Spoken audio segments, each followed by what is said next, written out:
yesabatha ayibenhle kwabangcwele. Isihloko sanamhla sithi umprofethi Isaiah Shembe Isithunywa Sasezulwini. uHosea 4 verse 6. Abantu bami babhujiswa ngokuswela ukwazi. Ngokuba ukulahlile ukwazi nami ngiyakukulahla wena. Amen.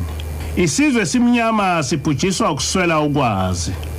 Ayikho into ebuhlungu njengokuba isigqila sengqondo yakho. Kusukela kuMose kuze kube namuhla uJehova usithumelela izithunywa zakhe ukusifundisa indlela eyiyo yokumkhonza, kodwa asimamukeli.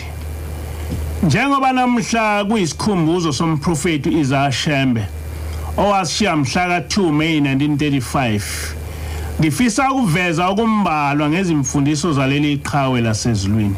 Kusukela ekuhambeni kaJesu akekho umprofethi kaJehova engimaziyo kwi-Afrika yonke owake wafana nomprofethi Isaiah Shembe.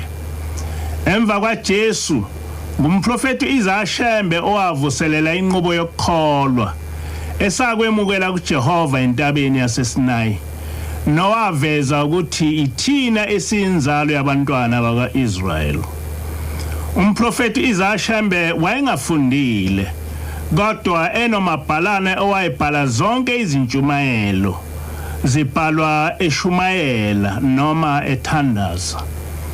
Ezimfundisweni zakhe ngikhethe ezimbalwa ukuze ngazo umhlaba ubone ukuthi sisho ngani ukuthi uIsaiah Shembe wabe isithunywa sasezulwini. uShembe iBhayibheli wayilazi ngekhanda, ethi shumayela ebecaphuna amavesi akhuluma ngawo, njengoba sizokuveza nje lapha.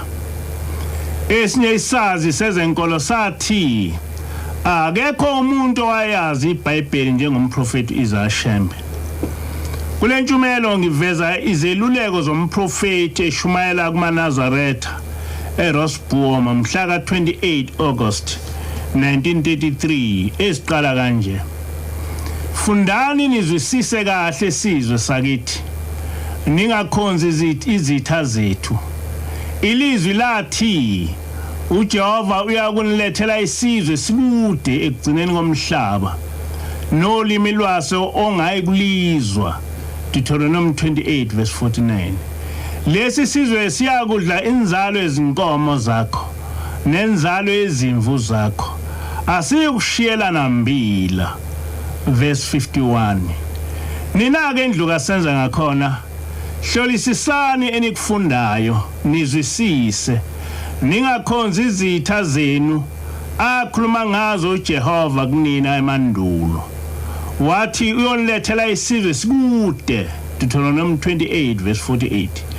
Wathi uJehova kuleso sizwe niyakukhonza izithixo zemithi namatshe. Verse 36.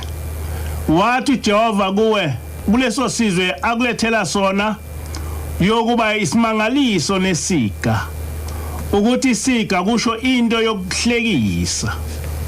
Wathi futhi uJehova negama lakho liyoba elokuntela. Verse 37. Wena-ke umuntu onsundu, vula izindlebe uzwe namehlo akho abone ukuthi elasiphi isizwe igama okuntelwa ngalo lapha emhlabeni. Akuwena umuntu omnyama na? Umuthi ongenazithelo usizani kowutshalileyo na? Uma ukukhola kwenu kunilethela usizi, kusizani na? uJehova wathi uyozala amadodana namadodakazi akho, kodwa awukuthokoza ngawo. Akashongo kuwe umuntu omnyama na? Verse 41. Akusuwena yini ofundisa indodana yakho kahle esikoleni, umuntu omnyama? Ekuqedeni kwayo ukufunda leyo ndodana yakho, ekubuyeni kwayo esikoleni yakulandela yini wena? Yake yabuya ukuzosenga izinkomo lapha ekhaya, noma yake yawabamba amazinyane embuzi ukuba ancele? Ayizange ibuye, yahamba yaya kwesinye isizwe yayosebenzela abafazi abangesibo onina namadoda angesibo oyise. lagcwalisela ke izwi lomlomo ongawakhuluma amanga uJehova lokuthi uyozala amadodana namadodakazi akho kodwa ayukuthokoza ngawo ngokuba ayakubaza ithunjwa verse 41 namhla intombi yakho ikhuleliswa indiya litshinge phansi njengamafinyila ngokuba kuyintombi yesithunjwa konke lokho uyakubona uphelelwe amandla ungenakusho lutho ngoba awumkhonzanga uJehova wakhonza izitha zakho intombi yakho namhla ikhuleliswa umlungu ayitshinge phansi njengamafinyila ngokuba kuyintombi yesithunjwa uJehova wakuyeka ezinyaweni zezitha zakho ukuba zikuxove zikunyathele njengestingi verse 46 wafundisa indodana yakho uyifundisela ukuba ihloniphe esinye isizwe kodwa ingahloniphi uJehova yathi thengisa ngalenkomo yakho engazange iyeluse esibayeni sakho nempela wayithengisa yathi baba nikelela uzondelela ayibuzanga ukuthi mntanami lo zondelela ukwenzani ayibuzanga ngani ukuthi ndodana yami ilobo ufundise engakufundisela bona yasuka lapho yaya kunina yathi mama khipha imali yenyanga ntathu yethikithi nemali kahona nonina akabuzanga ukuthi mntanami ngabe ibona lobo ufundise engakufundisela bona le mali yayithatha yayibopha ngeduku yahamba nayo yonke eyithathe kuyise nakunina eyithathe ngobuqile eyonika enye indoda yesinye isizwe esingaziwanga ngoyihlo benu verse 30 yashiya unina ihlubule engembethe lutho ayizange ibuyisele lutho emzini kayise ngalobu ufundisi bayo kepha uyise wathinta konke okusesandleni sakhe mhla eyisa esikoleni kodwa ayizange ibuyise lutho emzini wakhe wayethi uyifundisela kuba ibe umfundisi kaNkulunkulu kanti uyifundisela kuba ibe isitha sokuhlubulisa uyise nonina wayo ekuyifundiseni le ndodana yakhe wathengisa ngocansi lwakhe efuna imali yokuba iye esikoleni iyoba ngumfundisi kaNkulunkulu kodwa iyabuya lapho isizothatha imali kanina iyonika lomfazi ongaziwayo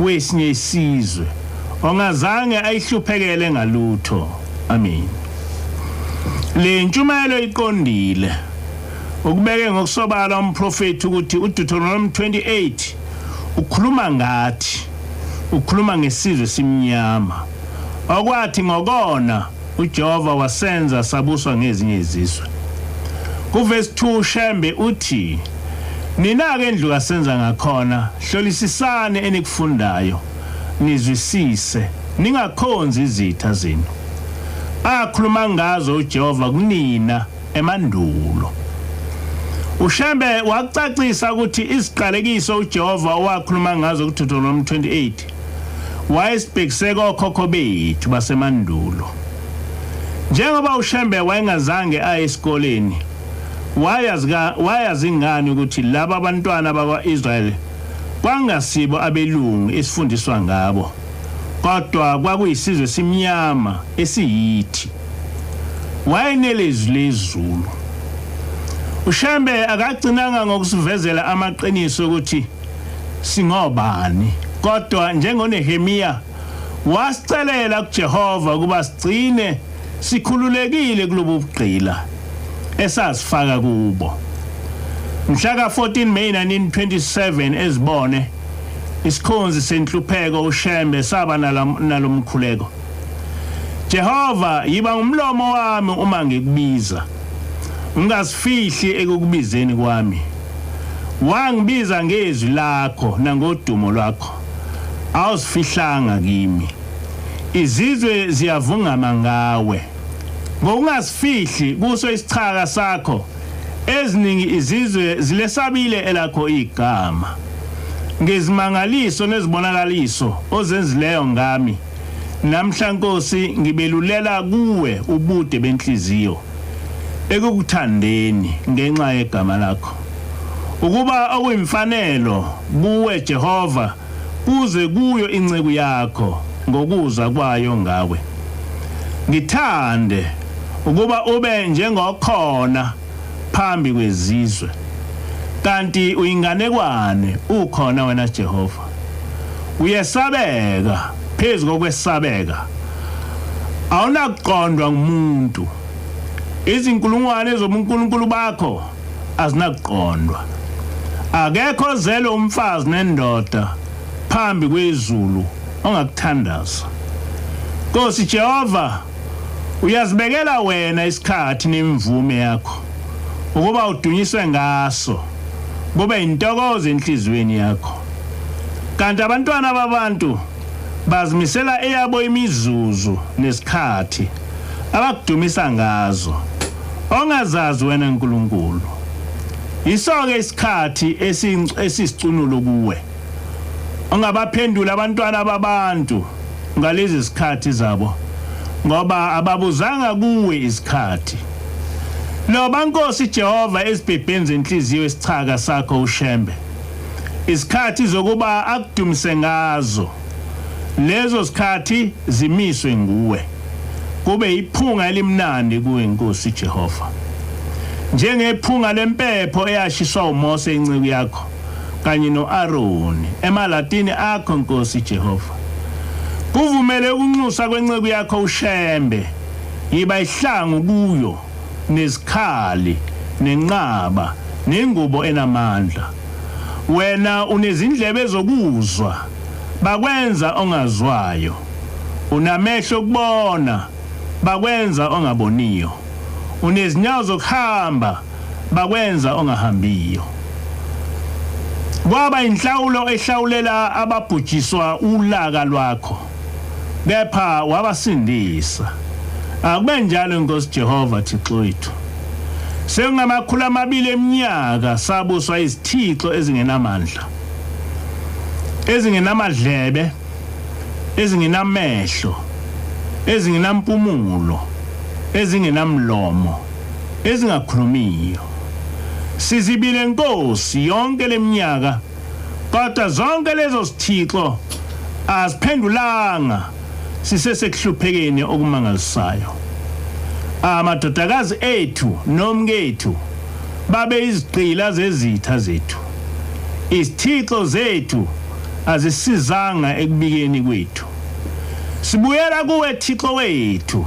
yiba nomusa usemukele ekukubizeni kwethu okuyingcosana makube endleleni yakho nasesihawini sakho usikhulule ngecebo elingenakuqondwa ngumuntu amen lo mthandazo uyakucacisa ukuthi umprofethi wayesithoba kanjani phambi kwaJehova uyaphikisa lemfundiso yamaNazaretha yokubiza abaholi babo ngoNkulunkulu umprofethi uthi iminyaka engamakhulu 2 isithixo zethu azisikhululanga kodwa sakhululwa ngecebo likaJehova elingenakuqondwa ngumuntu sibuye futhi sacaphuna intshumayelo yomprofethi owayenza egospel ngo1927 ehamba kanje siyakholwa ukuthi kukhona ukungena emzini oyingcwele lapho kuthene khona abasekuphakameni kuJehova umnini mandla onke uyise wabamkhonzayo bulomuzi angeni noma munye ogama lakhe lotshiwe encwadini yokuphila namhla ngiyafisa ukuba nazi ngabafile ukuze lowo nalowo alungise indlela yakhe ngokuba kwelizayo kukhona ukuphila kanye nokufa abafile yilabo abangangenile emzini oyingcwele ngenxa yokuhamba kwabo obusebumnyameni bafumana ukufa okubuhlungu okungukufa kwesibili abaphilayo yilabo abazuza umusa inkosi ebavusa bengakwembethe ukubola ibangenise emzini oyingcwele labo yibo abalidlayo ifa lombuso wezulu ngizwile abanye bethi ofile ufile angazi noma wakwafuna yini ukuthi Kwakuyini ukuvuswa kwenkosi emathuneni 1 Petro 3 verse 18 to 20. Uma inkosi yavuswa kukhona ukuvuka kwabafileyo. Nxa kungekho ukuvuka kwabafileyo kavusanga nayo uKristu. Nxa nithi nina bokukholwa nimunye naye nikuphika kanjani okuyiqiniso? Nikuphika kanjani ukuthi okholwayo egameni likayise nelakhe nilomoya ongcwele naye uyovuka ngokuba emunye nowavukayo? Nina abantwana basekuphakameni yazini lokho.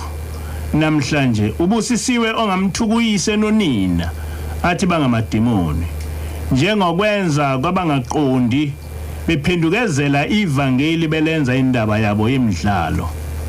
Kuhle kuba ngisho kini ngithi indawo yabaphilayo ikhona kini kanye nezezingilosi. Ohamba ngokulunga inkosi iyomvusa emngenise eparadise okungumbuso wayo osekuphileni okuphakade. Ngiyazi ukuthi abafile bayisihibe kwabaningi ngenxa yokweqiwa uthando lwabo. Kuhle ukuthanda umzali wakho nesihlobo sakho. Lokho akukubi kuJehova. Kodwa ningaweli ekubathandeni okwedlula uThixo. Funa niduke nenze okuphambene nomyalo enginiyala ngawo nenayalwa ngawo kuMathewu 10 verse 37. Nizwile emthethweni wayizolo ukuthi anisayakwakhonza amadlozi. Nomthetho othi anisahlangani nabafowethu abenza kunjalo. Ngoba abenza kunjalo bayanengeka kuJehova. Amen. Ngaso leso sikhathi babuza onkwanyana nomzeli bathi, "Nceke yenkosi ngeke sisabahlabela okhokho bethu na?" Waphendula umprofethi wathi, "Cha abantwana bakanhliziyo. Okweni kuhle ukuba nibakhumbule eLatini elikhulu emzini kaJehova ekuphakameni. Kunokuba nenze njengalabo abangenaye uThixo." Amen. Le ntshumayelo yomprofethi iyakucacisa ukuthi umNazaretha akawahlabela amadlozi. Kwenye izintshumayelo ngoJuly 1927 umprofethi uthi, "Noma imuphi umuntu ongumNazaretha okhuluma nabafile ngokwakhe ningahlanganisi naye, ngokuba lowo uyihlalo semoya yobumnyama eyaliwe ezulwini yabuya ngaye ukonakalisa umhlaba ukuze kwande umbuso obumnyama emhlabeni ngokuba isebenzela ukuthobisa uJehova." Amen. Umprofethi wagcizelela ukuthi ubuNazaretha bubuswa ngumthetho kaJehova kuphela. Inkosi busise izwi.